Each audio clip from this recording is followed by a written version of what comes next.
This is LiveWell Talk on Cancer and Self-Care. I'm Dr. Dustin Arnold, Chief Medical Officer at Unity Point Health, St. Luke's Hospital. Cancer is more than a diagnosis and treatment. It brings with it many other challenges for the patient and their loved ones. Joining me to talk more about support provided for cancer patients and caregivers is Nancy Yeisley, oncology social worker at Helen G. Nassif Community Cancer Center. Welcome. Thank you. Glad to be here. You know, as I was mentally preparing for this podcast and beyond thinking of all the brilliant comments I was going to have, I think the theme today is you can't be passive in your healthcare. You have to be a partner. It's a team sport and be involved with it. You just can't be passive. Would you say that's true? Yes, and I think, with that, when I think about support, whether you're facing cancer or other serious health problems, is the idea of being active and not just your physical well-being, but your emotional, your spiritual well-being, all of it. And we very much take that approach at the Helen G. Nassif Community Cancer Center. We want to help you in every aspect of your life to be as well as you can be. What are some basic recommendations you have for patients to do beyond their doctor's appointment or chemotherapy session to be, well, if you will, a team member on the team to make them better? What do you recommend? First of all, we always recommend to everybody bring somebody to your appointments with you, whether it's for that support or that extra set of ears to be able to ask questions, take notes. When you're taking in stressful information, most people aren't going to retain it all. And being able to think of things from different angles and ask different questions is very important. I when I was in private practice and paper gowns that patients wear, I would always leave the room and say, go ahead and get dressed, come back in and talk about what the plans are. Because I can only imagine somebody sitting in a paper gown is not listening to what I'm saying. Very true, and then they're not going to be truthful and absolutely give as in depth of an answer about exactly. They're things. saying, let me get through this so I can get my clothes back on. So, yeah. But no, you're absolutely right. That's a patient advocacy, and having a partner, an advocate, is a good thing. And as far as thinking about the emotional well-being and thinking about taking in everything that's happening to you. One of the things I tell patients as an oncology social worker, my role is to make sure we're not just thinking about your medical care, but we're thinking about, what we can do to support you and your loved ones and being able to help you through this challenging time and being able to support you in every aspect. And I think that starts things rolling that, we care about you as a person and we want to help acknowledge that there is an impact beyond the actual medical care to your, emotional well-being, and what kind of support you need through that. So we try to just, for that reason, I meet with every new patient right at their first visit. So is it a balancing act? Because I've heard cancer patients say, I don't want my cancer to define who I am. Absolutely. So I can imagine they should do some supportive care, but also balance that. Can you tell me about that, or how that integrates into your workflow?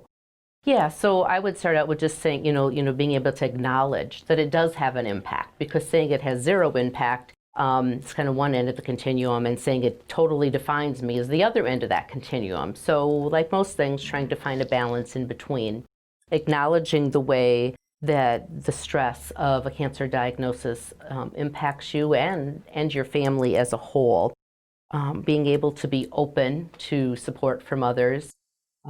Partly as us Midwesterners, we're tough, we're strong, we work hard, it's hard to acknowledge, much less ask for help from other people, in trying to help people see that's okay to do. And that you're starting to see the end of the World War II generation, where it was actually kind of, you didn't talk about cancer. No. Like it was like somehow, that just amazes me when I would have patients that would be reluctant to acknowledge that they have cancer or discuss it, because there's a social stigma to it, which is just blows my mind. I mean, can't even imagine that now. Very true. And so then when you start to talk with people about their family history from that, medical standpoint, much less, I think, people are shaped by their experiences. And so thinking about how people are dealing with a cancer diagnosis, have they had other people in their family diagnosed? Is this something that there's, a family history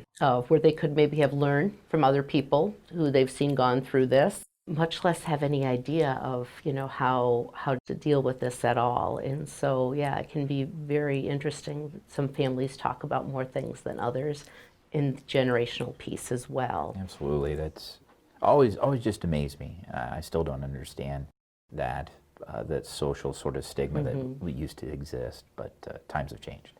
You talked about you sit down and talk to them and kind of do some detective work to find out where they're at in that continuum you mentioned. What other self-care resources do you provide in the Helen G. Nassif Community Cancer Center? I would talk to people about, a whole team of support that we have for them. And the idea is that we go where the patient goes. We're not assigned to one office or location, but having some continuity for those support services for patients is important. Besides myself, as a social worker, we also have oncology dietitians that are very, key in people's care.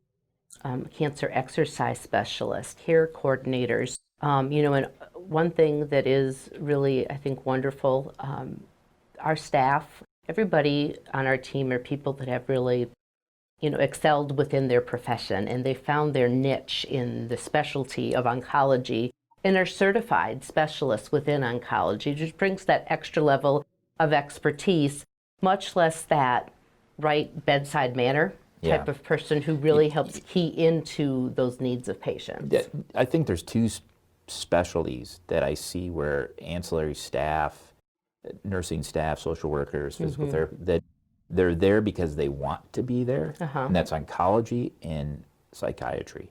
Yes. I think the nurses and the staff on the psychiatry floors want to be there. They have an advocacy for mental illness, and that's why they're there. I think same with your cancer center. I think people migrate there. It's not, well, I just took this posting as a young nurse because it was available. Yeah, it wasn't just it looks interesting. Right. I truly believe that. I truly, as we've talked to talking to yourself, and I've known you for a long time, as well as other subject matter experts from the center, it really, truly, you do grasp how they want to be there, and they have a passion for it. Yeah, we really try to listen to our patients too, and what they want for support. As we add more support services, lots of it comes from feedback from patients. We've added acupuncture because patients have asked for it. So we've gone out and looked into it and found, a provider that's that good fit and really fits with our philosophy of patient and family-centered care. We've really been taking off in our integrated wellness services too, with massage and with, acupuncture, with aromatherapy, as well as healing energy and essential oils. We've had within exercise patients asking for, more things along the line of yoga, and we've had, people ask for Tai Chi. So we started Tai Chi, and before you know it, we've got 2 Tai Chi classes going because patients are really benefiting. So we really look for that feedback from patients as well as how to help enhance those support services available. But no goat yoga or anything No like that? goat yoga. Okay, not yet. We got some pet therapy going in the radiation center, but so far those are dogs, not goats. So no goats yet. No. All right. What are some warning signs in your experience, and you can use your experience outside of oncology as well, but what are some warning signs that the emotional support system for this patient is, the wheels are about to come off? What do you see? What are some red flags to you that perhaps you need to intervene or escalate intervention? Looking at, patients, right from the beginning, getting that what I call baseline assessment from that first visit. So we know kind of previously, who's your support system? Who are your go-to people? Whether that's the people that are literally at the appointment with you or, outside of the doctor's office, who's there for you. So we know kind of going in who we need to keep an eye on to begin with, who might not have much support. And then we can look for if there's changes in that support, but also just looking at, we do a, baseline depression screening. Depression and anxiety issues can be pretty normal within, reacting to cancer diagnosis and looking for those changes. People who are, there's changes in their, memory and just changes in their ability to recall information. can often come along with, somebody who's got some more emotional support needs. I think every physician's had this experience in their career, and some of us more than others. But you're taking care of a patient for 10 years, and let's say they have some sort of indolent chronic illness, emphysema, and they just progressively get worse. And every appointment over those 10 years, the spouse was with them. And you know the spouse on the first name basis. Yes. You really get to know the family. And then they pass away, the patient passes away. And then you see the spouse as a patient, not just as an advocate. And you realize they haven't seen a doctor in 10 years. Because they've been busy because they've been taking care of it and neglect themselves. Do you see that sometimes? Yes, we do. And in fact, within the last few years, we've really keyed in more and more on the needs of the caregiver, the family caregiver, both at the Nassif Community Cancer Center as well as Unity Point. We work together, especially with Unity Point Palliative Care, in that to look at identifying those needs of the caregivers and try to do things to help support that family caregiver along the way. We hold a retreat at Prairie Woods twice a year. We do other support visits, sometimes just with the family member without the patient, so we can do a better job of supporting that caregiver so that they aren't missing their doctor's appointment, so that they are having somebody to talk to, that they are also eating well, and get them to see as best as we can. That's part of taking care of your loved one, is taking care of yourself, or you won't be there. You talked about, other experiences. I can remember, working in the ICU and being called down because there was a need for home health to get set up right away. And that's unusual in the ICU. You don't usually, but it's because the patient brought in was the caregiver at home for somebody. So, for instance, adult children, dad's now in ICU, but dad was the one taking care of mom. So now what are we going to do?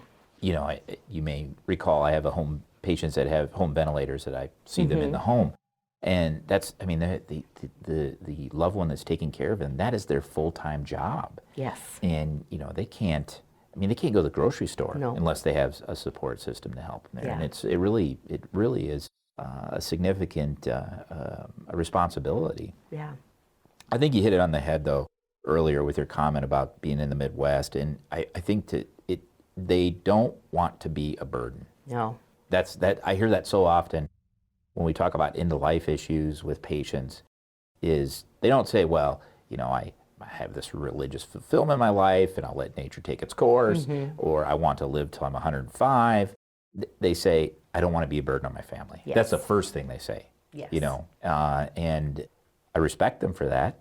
I think that's being a responsible family member, but also we're here to help and their family wants to help. Yeah. And I think that's so true with the patients. One last question.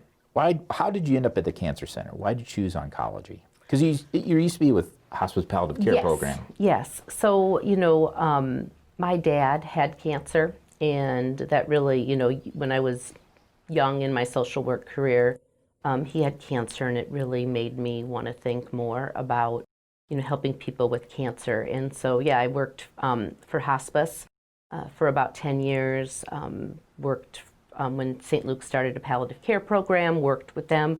So then I was taking care of patients. A good share of them had cancer, but then now I've narrowed that scope farther into... Kind of getting upstream in the process. Yeah, getting upstream in the process, but also narrowing down to, instead of taking care of mostly cancer patients and some other diagnoses, to being just cancer. Taking care of a loved one or a patient, it's a big responsibility. And the last thing that you want to hear when you come home at the end of the day is your spouse or your kid tell you, for a doctor at least, to tell me they're sick.